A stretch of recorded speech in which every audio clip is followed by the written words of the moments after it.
जो देवता, जो पितर ज्ञा में नहीं बैठते, ज्ञा जानते हो, बिहार क्षेत्र में जब जाते हो आप फल्गु नदी पर पितरों को बैठाने, पिंड पाड़ने, तो जो देवता वहां नहीं बैठते, जो पितर वहां नहीं बैठते, जन्मों जन्मांत कई जन्म आप जाकर के वहां पितर बैठाते हो, नहीं बैठते हैं, भूत योनि से मुक्त नहीं होते हैं, वो बार बार आ जाते हैं ज्ञा से।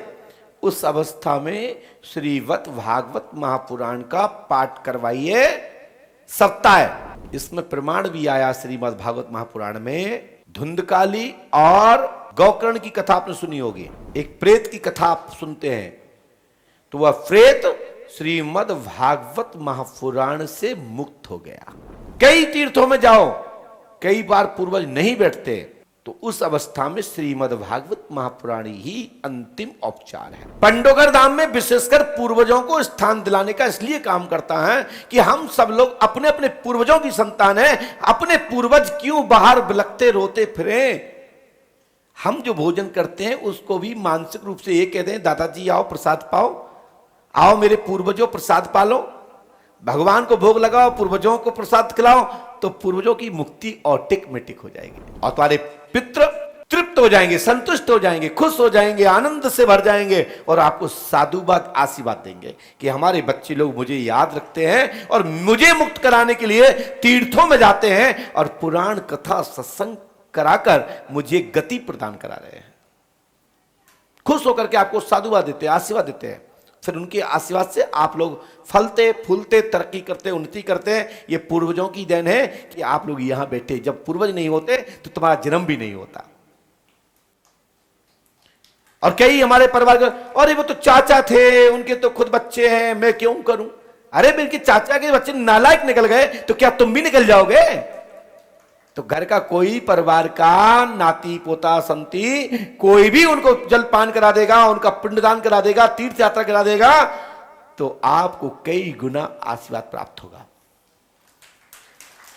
रावण का परिवार जब नष्ट भ्रष्ट हो गया, जो कि उत्तम कुल के दशानंद का परिवार पुलस्त जी का नाती था, उनसे बड़ा कोई विद्वान, कोई उससे बड़ा ब्राह्मण नहीं हुआ, लेकिन एक विभीषण के कारण पूरे भगवान कृपा से पूर्वजों की मुक्ति हो गई, परिवार की मुक्ति हो गई और भगवान की कृपा उनके परिवार के वंश ने प्राप्त कर ली। तो लंका में क्षम विभीषण लंकापति राजा हो गए। हुए कि नहीं हुए? और वो भी राक्षस हो जाता तो क्या होता? सबका विनाश हो जाता। तो घर में कोई भी अच्छा व्यक्ति है तो वो मदद करे, ये नहीं कि उनके तो बच्चे खुद हैं, वो ही खुद कर देवे, हम नहीं करना चाहते। ये अपना पराया करना बंद कर दो।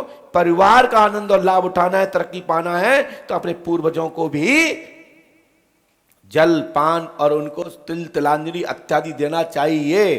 पिंडा इत्यादि जिसका जैसा क्षेत्र में जैसे क्रिया प्रक्रिया होती हो, उस विधि से उनको मनाना चाहिए, तब जीवन में सफलताएं मिलती हैं। इस बात को इसलिए बता रहा हूं क्योंकि विषय अंतर्गत है और साथ ही आने वाले समय में आप लोग कराए महीना आता ना,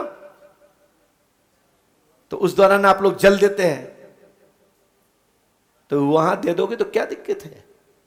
और पंडोकर सरकार धाम में पितरों की मुक्ति के लिए एक रास्ता पूज्यपाद सदगुरुदेव भगवान ने बताई है।